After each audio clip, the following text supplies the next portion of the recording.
All right, good morning everyone, and welcome to South Carolina Student Loan's newest edition of our podcast, where we speak to people in the community that handle things dealing with higher education, college access. We talk about career pathways. We do a lot of different things, and we talk to a lot of different people considering those pathways. And luckily today for us, we actually have a group that does all of those things, right? We have Jenna Hallman here from CERRA. CERRA stands for the Center for Educator Recruitment, Retention, and Advancement. You got it. Woo, that was a tough. We talked about this earlier, and I've dealt with CERRA for many years. Jenna and I are on the same advisory committee for our teacher loan program, and it's amazing when you use an acronym long enough how hard it is to tell that title. Right. So I'm glad I only have to do that one time. CERRA is what we're going to be talking about going forward.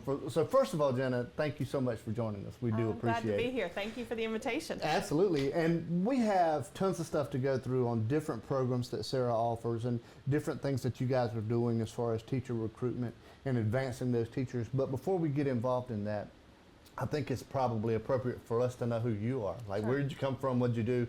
Why are you here? Kind of thing. So give us that high level first, and then I've got some stories about you that I've been reading too. We'll talk about those in a few. I'm a little nervous about all those, but yeah, so Jenna Hallman, and I have the honor and the privilege of serving as the Executive Director at CERRA, the Center for Educator Recruitment, Retention, and Advancement.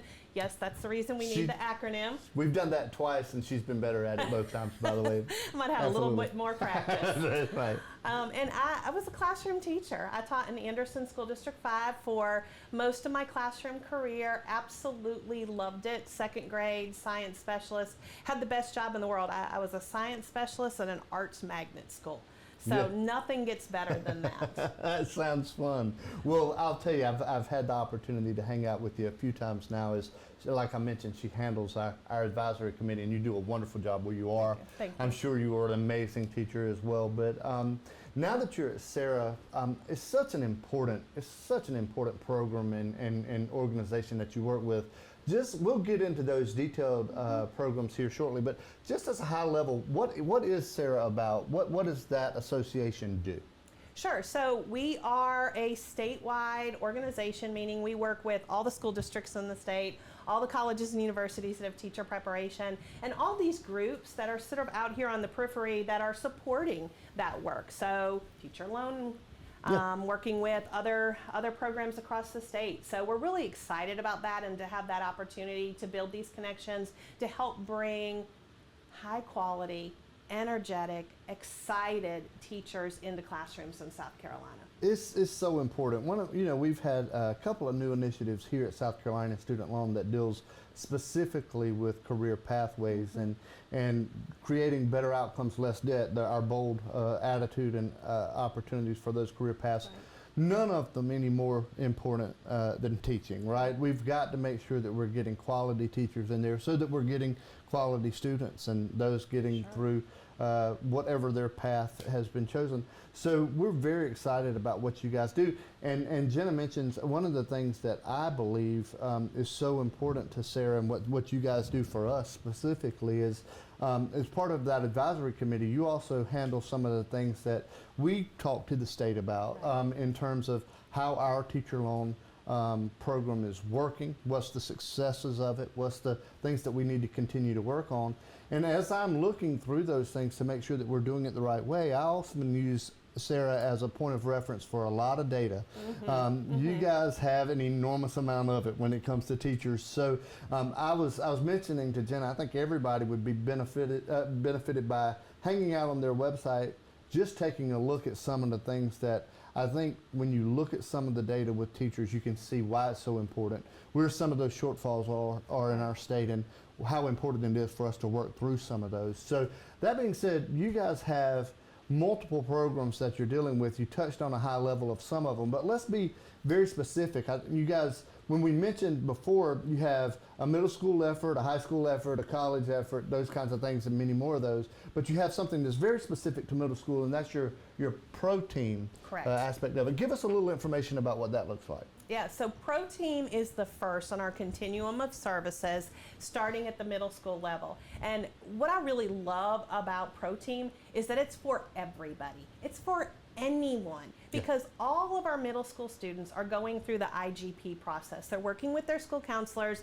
They're beginning to think about, what does the future hold for me? What am I interested in? What might I like to do for a career? And what are those milestones that I have to hit, whether that's going into a 2-year tech school, it's going to a 4-year university, it's going into the military, or it's going straight into the workforce. Sure. What are those milestones that I have to hit? What are the courses that I have to take in order to be ready to move into this next phase of my life? So ProTeam is that leadership development program working along the IGP, but then it's the soft sell into teaching. So while we're doing all of this, it's that, hey, don't you also want to be a teacher? And here's what it would take in order for you to be successful. It's very important. I mentioned before that I think teaching is a passion. I think it takes a special person to go into that pathway, and it's so. I oftentimes, you know, if you listen to the news, a lot of times you hear what the negative aspects are of teaching, but oftentimes I don't think the positive aspect of teaching ever gets told loud enough. And I think it's important for those to see it. Starting in middle school is an important thing. You and I were mentioning before, I knew kind of the path that I was going to take really early on, I think because my mom told me. You know, I was going to graduate high school, I was going to go to the University of South Carolina. It's a wonderful university, go Gamecocks. Go Gamecocks. Absolutely. It's certainly for me, may not be for everybody. And I don't think that anyone should identify one pathway as being the right or the wrong pathway. Right. So starting early and trying to figure out those things is very important, and we think you do a great job. So after that ProTeam model in middle school, we touch on something in high school that is very close to us. We asked the question on our teacher loan application, and that's the teacher cadet program. And when we were talking about this earlier, I mentioned that it has close ties because a good buddy of mine that used to work here is very closely related to the teacher cadet program, and now he hangs out with CERRA. So Arthur, shout out to Arthur if you're watching. I always love to speak to Arthur, and does such a great job. Give us a little about the teacher cadet program and why that's important. Yeah, absolutely. So as you mentioned, Teacher Cadet is that high school recruitment program. So it's a little bit more intentional exposure to the education profession. So where middle school ProTeam, it's soft sell, it's let's look at everything that's out there. Teacher Cadet is really taking a look at education as a whole. Right. And so right now we offer 2 courses through Teacher Cadets. We have Experiencing Education and Ed Psych. Experiencing Education can be offered either junior or senior year because it is a dual credit class. So it means students are getting credit from their high school. They're also getting credit from a college partner, so a college or a university in the state. Sure. So that's going to help them as they progress or matriculate into a college program. Right. But with Experiencing Ed, they're going to dip their toe into some of those Ed 101 type topics. So what are the things that teachers are doing in order to prepare for that lesson? How do you lesson plan? What are standards? How do you unpack a standard? How do we meet the needs of all the students in our classroom? Our special populations, how do we differentiate instruction? Taking a look at some of the theorists that are out there. So just a little bit of that information that teachers are using on a daily basis to help them put together these really outstanding lessons to keep students engaged. That's awesome. And the best part of it, the best part of Teacher Cadet is that the students get an internship experience. And so they're in a classroom serving almost in a practicum role with working with the teacher. They get a chance to teach a couple lessons, and that's really where students figure it out. And they know, hey, this is for me. I absolutely want to teach, or I was totally against this, but this is pretty cool, and I can see myself doing this long term. So they get that through Experiencing Ed, that first course. A lot of our high schools across the state now are offering Ed Psych, which is a second level to Teacher Cadet. Again, a dual credit class can be offered at the senior level. They get a little bit more information. They also get another internship. So we have students now who are graduating from high school, knowing they're interested in teaching, who have done 2 classes already in preparation for their education program. You know, I tell you, it's so important to know, to get an understanding of what something's going to be and get a feel for it early on to make the right decision. I want to be a teacher, or maybe this is not what I thought, but it's certainly better to understand that early on than it is much later in terms of what those expectations are. Because I know, as having family member, I mentioned to you, I have family members that our teachers have been teachers all their lives, retired as a teacher, they would tell you that there's the aspect of teaching that's not just standing in the things that you're building, the things that the one-on-one with students, not just standing in front of a classroom is so important to having that career pathway. So teacher cadet programs being able to put them through that so that they see that early on and build that passion that we're talking about. I will also mention from a student loan aspect of it, when you can earn dual credits and you can gain some hours that pushes you towards college graduation faster, you do a lot of things, including reducing student loan debt. I think a lot of times where we see students start piling on debt is because it took them too long to finish their education. So if we can get them in and get them out in a timely manner, that helps a lot of different ways, right? Yes. Yeah, Teacher Cadets, a wonderful program. So then after Teacher Cadets, we start getting into that senior year of high school into college, right? And then that's where we start talking about the Teacher Fellows. Teaching Fellows, Teaching Fellows program.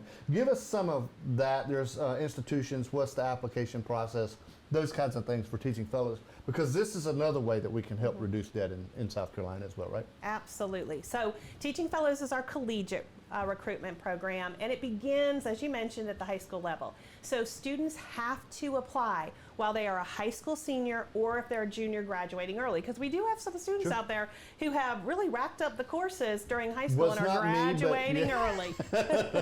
So we do have some folks who would apply while really we think of them as a junior senior. So the application process for Teaching Fellows will open on October 1. It runs October 1 through December 1, and that is such an important span of time because you can only apply for Teaching Fellows while you are a high school senior, and you have to apply during that window, October 1 through December 1. So anybody interested needs to come to the CERRA website, www.cerra.org. There's that acronym again. Much easier than saying it all out, by the way. cerra.org, and you'll find on our homepage, starting about mid-September, apply for Teaching Fellows. Click on that. It's going to get you all the information you need, take you through the application process. I will tell you it is a rigorous identification process because we get a large number of students who will apply for Teaching Fellows. It is a program that is funded by the General Assembly annually, and so we can right now award up to about 230 awards per year. We might receive anywhere from 800 to 1,000 applicants. So it is a rigorous process.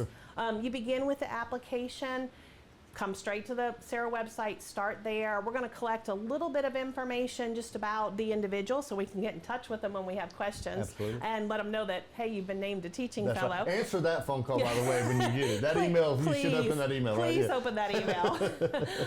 But also, the student will put in some information about their academics, where they go to school. They will download a letter that they'll take to their school counselor. The system is also going to email the school counselor, ask them to upload a transcript.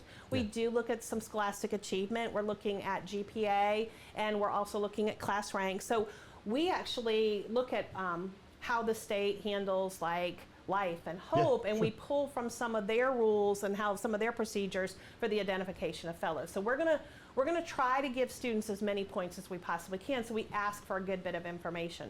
Students are also going to upload their ACT and SAT scores. And please, please, please upload every single score you have because we super score. So we're gonna pull those highest scores from multiple test administrations. And I encourage students to make sure they're taking the SAT or the ACT because it opens up a lot of other financial aid options for them. And it may eventually allow them to exempt praxis, which is a whole nother test we can talk about on another day, but it's part of the teacher preparation program. So they're putting that information in there. They have to put in names for 2 references who are going to complete a reference survey. They're also going to talk to us about their involvement. What have they done while they've been in high school? What are those leadership roles they've assumed? Because we're looking at the comprehensive picture. It is, yes, there's the scholastic piece involved, but we are looking at the comprehensive whole picture of the student. So, and it goes back to, we mentioned understanding what the needs are really early on. So that reminds you, middle schoolers, freshmen in high school, that there are things that you need to be doing along the Absolutely. way, not just as you're getting ready to graduate. Now, how much money is in the Teaching Fellows? So students who are named a South Carolina Teaching Fellow receive up to $24,000, have to say up to based on cost Sure. of attendance, but up to $24,000 over 4 years. So it breaks down to $6,000 a year Right. that they can use, $5,700 for tuition, room, board, direct education expenses. We escrow $300 for some of these extra opportunities because Teaching Fellows is a layer above the education program. So it's a true fellowship. Not only are they getting money, but they also get tons of extra opportunities to Yeah. be in schools. They get a lot of advanced professional development. They really graduate with more tools in their toolkit than Absolutely. a student who doesn't come through the Teaching Fellows program. It's those things, and you know, that is not a lot to ask of someone to supply you guys when you're talking about $24,000 a year. By the way, is just under the state average of aggregate loan borrowing. So if you get that and you're a teacher, and you can get the life scholarship to pile on top of it, Absolutely, and you start you can. stacking some of those things up, you can really whittle down the total cost of education and make sure that you're getting out with as little debt as possible. Not to mention, I think you mentioned it at the end there, Teaching Fellows being so wonderful in other aspects, not just the money of it all, the things that you get to learn about, the connections that you get to make, and those kinds of things. So all three wonderful programs. If you're interested in any of it, we will be putting CERRA's contact information, website, that kind of thing on our in our contacts and the things that we show you on the podcast. So be sure to take a look at that.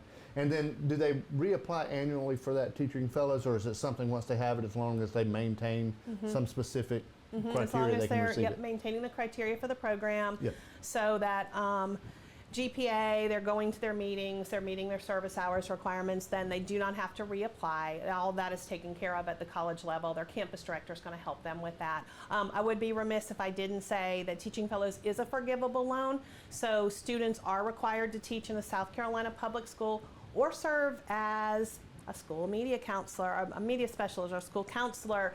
There's some other roles that they can serve in as well. 1 year for every year they participate in the program. And then that loan debt is completely forgiven, and we don't even have to worry about repaying Yeah, it. there Very you go. similar to the teacher's It loan. looks like the teacher loan program, and for those that are interested in that, remember that's a recruitment and a retention tool for the state. So they're giving that money out with the expectation that they get some service on the back end of that. So speaking of, when we have, you've gone through the process, we have middle schoolers interested, finding a pathway, we're talking about teacher cadets, we've helped fund some higher education, Right. but you also have some information about service supports for our teachers. You mentioned it early on, and I just want to give you some time to talk about that, the mentorship aspect of what you guys can provide them, because like you say, there's so many hurdles that that teachers have to go through, and there's so many things that they need to know, and you guys are such a great support area for them. Give us a high-level understanding of what that mentorship looks like. I think there's two ends of that. Not only can teachers reach out, but they can have an opportunity to be a mentor themselves, is right? Absolutely, absolutely. So we are tasked with providing the mentor training in the state of South Carolina in collaboration with the State Department. So what we did is created the 2-day training to train educators who have that passion to support other educators in some skills to be able to serve as a mentor. And so they come through the training with us or with their district. There's somebody on the district who has been trained by us to be in that capacity. They go through that training, and then they can serve as a mentor to an early career teacher, typically a first-year teacher, but also could be somebody who later in the career maybe has just hit some stumbling blocks and needs some support there. But I will tell you that, teaching is amazing. It's this incredible profession. As you mentioned, I don't think we get the positive stories out there Absolutely. enough. Agreed. But it is a difficult profession. It's hard. And in that first year when you're coming in and you don't have your feet under you yet, having somebody by your side that is willing to have those honest conversations with you to provide the support, it's crucial. And we know that mentoring makes a difference. It is why some of these teachers who maybe hit a challenge are still in classrooms today. I know for me, the mentor made all the difference. If I didn't have a strong mentor my first year, my second year, I wouldn't be here today. I wouldn't be talking to you. And just being able to talk to someone that's been through it. I think the aspect of it, of being able to speak to someone, vent a little, Sure. ask questions, get good information from someone that's gone through the process, has seen it happen to them. First year teachers are, like I said, it's a passionate career, but I think just like every other career in the world, when you sit yourself down in it for the very first time, it can be hard, it can be confusing, and you know, we need to make sure that we support our teachers in any way that we Yes. can, because it's very important not only for us to get these bright, brilliant students from our middle school, high school into careers in teaching, but we've got to keep them there, right? Absolutely. I think we want to make sure that not only what you all are doing, but everything that we can help with in the state to make sure that once we do get a great teacher, they're getting all of the things that they need in order to stay in that profession and hopefully retire later on. So speaking of that, the last thing that we always like to have a conversation with people is, are there any success stories that you get to hear? And I would imagine that you all get to hear things when you have a mentorship aspect of what you do. You probably get to hear lots of those things. So me asking you to pick one is probably not the easiest thing in the world to do. You can have 5, I don't know. But what does a success story mean to you? What's something that you can point to that makes sure that these people that might be interested in coming to take a look at CERRA would be willing to do that? So I'm really, I'm going to raise up Braden Wilson. So Braden Wilson is the 2025 South Carolina State Teacher of the Year.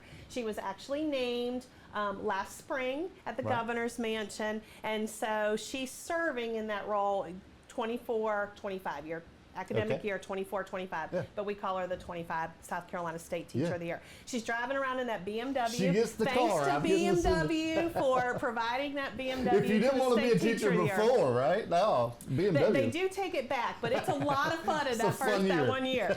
But Braden is an example of a success story for CERRA. So she came through Teacher Cadets when Teacher Cadet was really in its infancy, when it was starting, when it was brand new, and she participated in that program, and it really helped her to see, hey, maybe this is something that I want to do as a career path. She went through the Teaching Fellows program, graduated. She's loan satisfied. She, got through that successful 4th year to get to the point where everything is forgiven, and stayed in the classroom, continued to teach because of those experiences, those tools.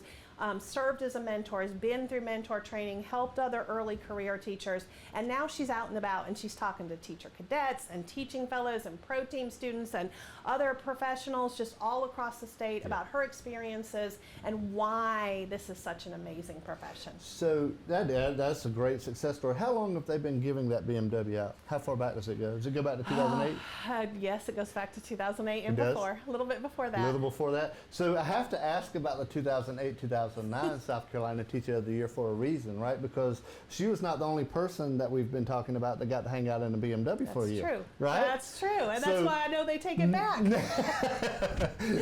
Miss Jenna, I was reading up through it and we were talking about what would a success story be like, and I noticed that she wanted to bring attention to the current South Carolina Teacher of the Year. And as I was looking, I thought, hold on a second, she's not telling the whole truth here.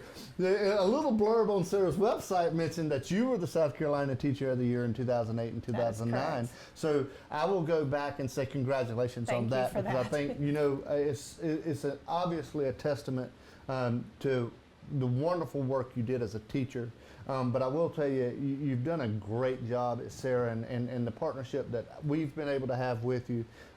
When we talk about the Teacher Loan Advisory Committee, she is the person that is advising South Carolina Student Loan on what we need to do and how we need to make that program successful. So congratulations on the award back then, but really more importantly, congratulations on what you're doing now, because I do think that you get the opportunity to bring a lot of wonderful teachers to the state of South Carolina, so that's a wonderful job for you. So in closing, I think what's probably the most important thing for me to say again is this is a lot of information. First of all, you can get all of that on your website. We'll put this stuff out there, but more importantly, I do want to take a minute just to thank the teachers in the state of South Carolina. I've had some wonderful ones myself.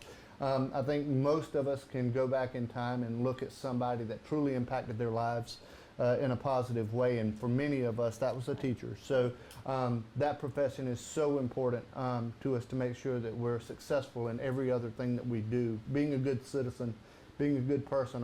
You learn a lot of that as you're going through that process, and teachers are so important to getting that to us. So we thank our teachers out there, and absolutely. And if you're interested in that, if you think that's something that you're passionate about, I strongly encourage you to start early.